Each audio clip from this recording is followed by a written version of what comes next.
Today's topic is... breaking down the 11th Legion's design and lore. But they don't have one. Well, we'll make one. Good evening, ladies and gentlemen, and welcome once again to WAYPN. I'm Cal. And I'm Sunny. So, Sunny, since we're not doing a design breakdown, what will we be doing today? Concept, lore, Legion design, and practical application. So for the core concept, we have to go straight into it, and because of that, we have to go into the lore as well. Yes. So there's only one thing we know for sure, 100% certain about the 11th Legion. And what's that? That they are the purged. We have the forgotten and the purged, and words have meaning. So let's take a look at the difference between being forgotten and being purged. As we mentioned in the second Legion, to forget is to want to let go of pain. But to purge is to rid yourself of someone or something of an unwanted quality, condition, or feeling. Or more likely than noun, an abrupt or violent removal of a group of people. Oh no. What other solid information do we have? Well, we do know that they are one of the last discovered Primarchs. Depending on whether you trust the Alpha Legion... Why would you do that? Then they are either the second last or third last discovered Primarch. These are our solid pieces of information. Beyond this, there's a lot of vagary. And what are these vagaries? Well, there's the swelling of the Ultramarines as well as the Imperial Fists, and then there's the Rangdang Xenocides. The Rendang Xenocide? Rangdang? No, Rangdang. We have a bit of chicken and beef. They're very delicious. What? No. But a lot of this information is speculation and definitely not fast food. Well, it's not fast food, that's one. Anyhow, I can understand that, you have to have these vagaries so that we, the people, the audience, can have something to base off of to create our own version of these legions. Yeah. So now that we've laid down the actual known lore, let's get down to... Concept. So you may have noticed something with every single legion. Each one has their own distinct cultural influence. The Dark Angels. European High Gothic. Blood Angels. Venetian. The White Scars. Han/Mongolian. And so on and so on. So who have we chosen? The Indians. Again? Indios. Una gente indios. And what is that? A people in God, or the American Indians.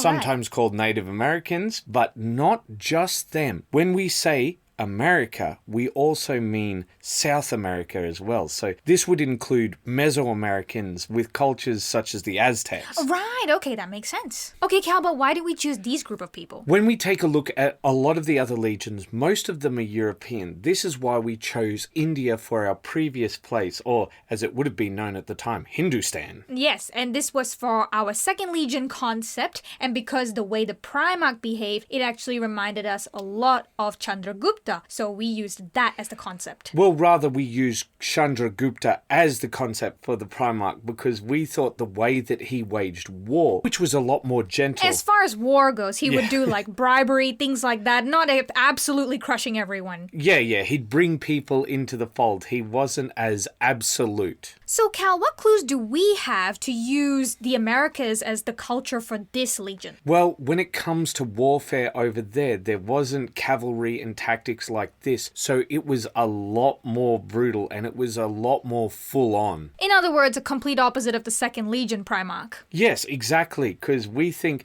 if one's to be forgotten, if one is a painful memory and the other one is to be purged, they should be opposite one another. Makes sense. Okay, Cal, but isn't all war brutal? Sure, all war is brutal, but when we take a look at war in Europe and Asia, there's a lot of different tactics involved, primarily around cavalry and then technology, and a lot of it is about breaking morale. Okay, and how about war in the Americas? It's a lot more about brutal attrition and slaughter. So they didn't have things like horses or elephants or castles. It was very much man on man. Yeah, it very much was, and it was a lot of mass infantry warfare. Now that we've got that explanation out of the way, shall we move on to lore? Lore to the question of this legion must be the answer to why must they be purged. Maybe because they were such ideological fanatics that they ended up working against the emperor? And I completely agree. But the question is, how do we get there? My thoughts are twofold. This Primarch should be the answer to Angron. Why the answer to Angron?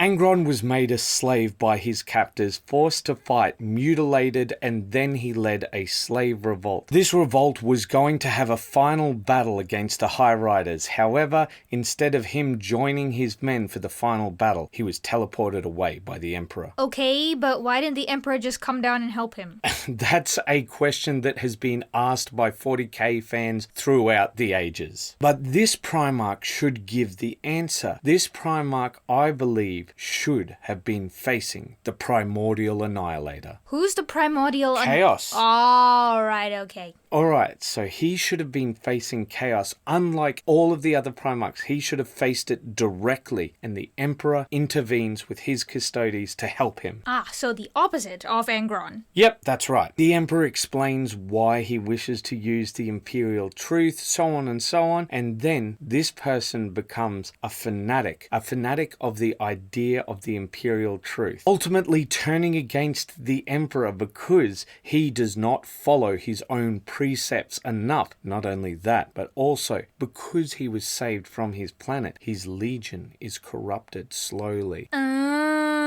Okay, makes sense now. But unlike before, I don't have any particular figurehead which would be a good fit for this Primarch.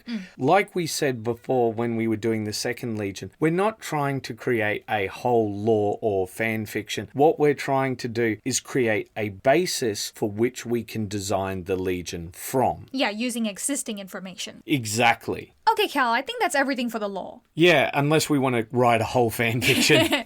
Let's move on to Legion design. So first of all, pre-Primarch, I think that these should have been a very sort of grey and steel Legion, just generic and plain. Right, because their tactics are just do it, nothing too fancy, and we just and I think that's a great contrast to how they will look once they find the Primarch. So Sunny, why are we going through this whole process? We want to give you the tools for creating your own Legion from concept to practical application. So we're trying to show you the steps here. So obviously, our first basis is going to be that of the Mesoamerican culture for the powered armor. The reason is that they have a lot of square blocky shapes within their elements of design, and this will show how rigid they are in their thinking. But Sunny, aren't Mesoamerican and North American Indians known for their very elaborate headdresses? And that's the second part. That actually shows how they contradict each other with the flamboyant feathers compared to the rigid square shapes. And of course, we'll see these elaborate headdresses with people in higher ranks. So using the lore of how they got integrated into the other legions, the rank and file are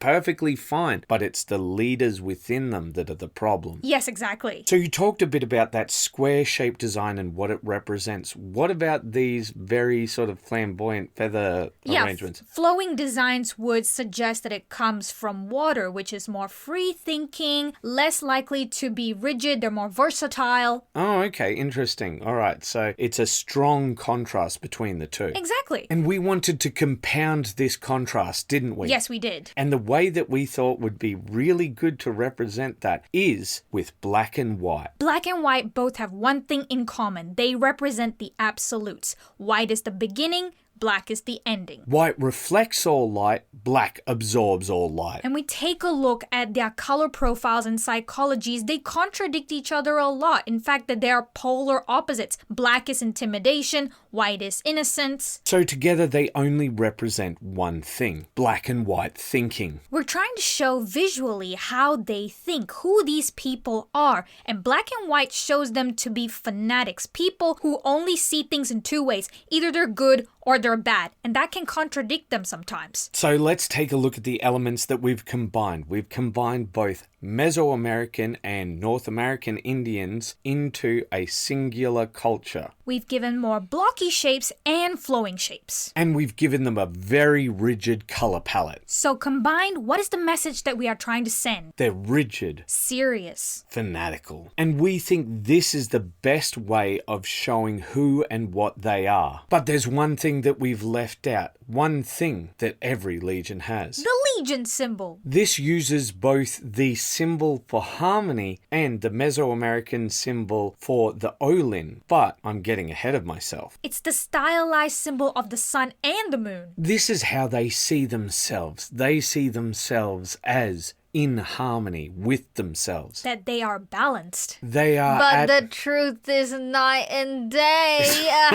No. But we also thought that this symbol could be altered depending on where the soldier is from. For example, let's say that they came from a land with many moons. They would represent that by having multiple moons underneath their symbol. Yeah, that makes sense. And their sun can be stylized depending on the culture from which they came. But there is a reason why we chose the hidden Olin as their symbol of the sun. Olin means movement, associated with transmutation, disorder, and seismic change. Olin is pulsating, oscillating, and centering motion change. It is deeply connected with Zolotl, assisting the process of death and rebirth throughout the underworld. Or, for those who are familiar with the 40k universe, it sounds a lot like Chaos making that symbol of harmony mean at harmony with chaos. it was there all along. We always knew they were going to be purged. But more seriously, one of the reasons we're doing this is showing you how you could make a legion fall to chaos. So, Cal, what elements would change once they are corrupted by chaos? Well, I think it would depend a lot on the god that they're following. So let's do a profile for each of them. First, let's take a look at Khorne. Of course, with this, there's got to be a lot of use of red, a lot of use of blood, so they could be covered in blood splatter. Yeah, I think being covered in blood is a good way of just doing a quick and easy conversion to Khorne. We could call them the heart takers. Oh, yeah, Yeah, no. no, they're ripping out the hearts of your enemies and things like this. And of course, we also know how the Mesoamericans had a tradition of blood sacrifice. This actually also fits in nicely with that, blood for the blood god and whatnot. Yeah, hashtag not all of them, but yeah, Yeah. it did exist. Of course, you want to add some bronze elements too. Yeah, and obsidian, because I think obsidian would be really good with that bronze goldy sort Yeah, of it'll look. contrast nicely with it and also give an intimidating feel. What about Zinch? Oh, this is easy. They already have those nice extravagant feathers, which you already have with Zinch, and you have those blue, purples, and pinks mixed in. Oh, yeah, and some teals and other colors. Yeah, I can see that working, but I think maybe some more like animal fetishes, that sort of thing. Maybe, but I think you could really go ham with the gold with some of those ostentatious elements that they would have decorative elements. I could see that working. So it's really easy to sort of switch between either one of these. Then what about Nurgle? With Nurgle, it's also really easy. All we have to do is to show how they slowly stop taking care of themselves. They've got stains all over their armor. Oh, yeah, you could use a lot of yellows and greens, and you could even use teals in with the verdigris dripping that's what I was thinking. down Yeah. the trim, yeah. But I was thinking, browns, greens, yellows, stained armor, fungus growing up or moss growing up, things like that. Exactly, I would think that's great. Even the feathers start to droop and decay a bit. Yeah, no, that could be one way to go with it, or you could have them be like the Aztec ruins themselves, have things overgrowing on them and stuff like that, very interesting. representing that more life coming from that. Yeah, from the plague sort of thing. Yeah. And of course, there's Slanesh, and I there's actually have a pretty good idea for okay, that. all right, We want let's hear to it. do more flowing robes, even loincloths, maybe even tattoos all over their body. or like tabards and flowing ribbons and things like that. And we go crazy with the colors. Oh, With that, yeah. Well, actually, I have a different idea on that. I'm going to carry that theme over, but I think the idea of having lots of flowing things contrasting against that very sort of blocky design will be really good for Slanesh. I think that's a good idea too. So you want to hear my idea for the undivided chaos version of them? Yeah. So they're a complete rejection of the standard version of themselves. So instead of being all black and white, of course, their headdresses are rainbow colored. Ooh, yeah, so to show each of the factions of chaos. Yeah, to show all of the color, because at first they were black and white and now they're everything. Yeah, makes sense. And the other thing we see with a lot of Mesoamerican design is this color contrast of, it's an almost orange, but usually it's a sandstone contrasted against a jade. Oh, okay. Yeah, orange and teal is a pretty common color combination. Yeah, and it's a very striking one. But what I want that to become is the new light and dark colors instead of black and white. Yeah. It's this orange and teal, but not just any orange and teal, but a corrupted orange and teal. So a much darker sort of teal and maybe even a sandstone rather than a white. Yeah, I think that makes a lot of sense because when you darken the colors, they give it a more serious, dark feel. They're less, vibrant and happy and light bringing. And it connects it with the sea and chaos. Yes, it does. Well, Sunny, I think we've gone over just about everything we can when it comes to Legion design. I would say so. Shall we move on to practical application? So for practical application, I found two artists who I think really embodied this. Two digital artists, I should say. We've got Warheads or Orphe, who has made Native Americans galactic warriors. We looked far and wide to find anything that represented Native American peoples, but for the most part, all we could really find is the more cowboy style stuff. Nothing that really fits within the 40K aesthetic. So this really shows how unique this concept is, and it seems that with 40K there isn't really something that fills this gap in terms of the culture. So it's really great that this thing sort of fits and we've got these artists to help us out with that. And the other reason why we wanted to highlight this is because we think it's a cool aesthetic. It's super cool, especially the next artist we're going to show you. So we believe that this would be the basis of this army if you were to make it using these pieces, and perhaps you could use official GW parts, but we think you could use just this to make this army. Wolf Sheed Miniatures. Or Sean Harrison. He's got a wide variety of Mesoamerican marine parts and they're all very intricate, so there's definitely a wide range here for you to choose from. So I contacted both of these artists. We're not sponsored, but we think that this is the best possible way of making this concept, and we wanted to show it to you because we think it looks cool. That's essentially why we're showing this. That's essentially why we're doing this. And if you do find some of the prices a bit exy for you, when this video comes out, Sean Harrison is actually having a Black Friday sale, so go onto his website and get yourself some of these parts. Well, Sunny, I think that's all we can really do with this episode. Yes, and I hope you guys had fun learning about how you can make your own custom marines from concept to practical application. And as always, keep those brushes wet. Bye-bye.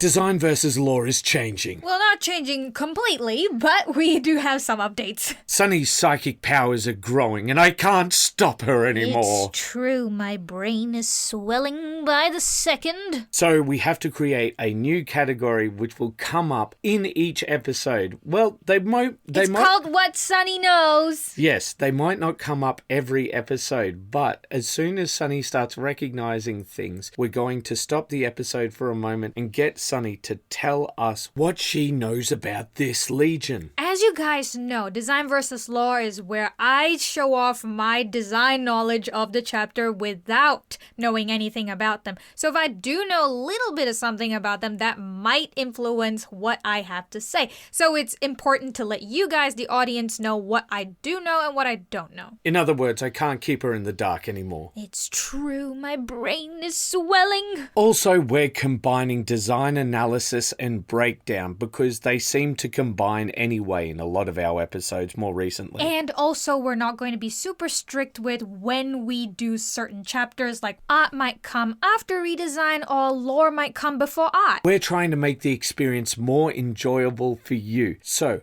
we hope to see you for all of the final legions. Until then, Bye-bye. bye-bye.